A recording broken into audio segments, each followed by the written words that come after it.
नवीन वर्षाच्या पहिल्याच दिवशी स्वतःला काही अटी घातल्या, की यावर्षी काय का होईना जास्तीत जास्त फटी एन्जॉय करायच्या. जसं की मी करतोय. आम्ही आलो आहोत चंदीगडमधल्या रॉक गार्डनमध्ये. जिथे बघावं तिथं काय झाडी, काय डोंगर. एखाद्या स्पॉटवर चढून पाणी काढण्याची मजाच वेगळी पाण्यासमोर फोटो काढण्याची मजाच वेगळी असते. तेवढ्यात कुणीतरी बोललं, की या ठिकाणी राता लंबिया गाण्याची शूटिंग झाली आहे म्हणे. मग काय? आपण तर व्हिडिओ घेणार ना बाई तिथं. जागा तर हुबेहूब होती, पण नशिबाने माझी जागा दाखवली होती, कारण मी एकटा होतो.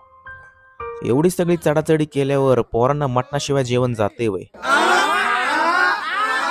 तर आम्ही मागवलं व्हेज हॉटेलमध्ये नॉनव्हेज.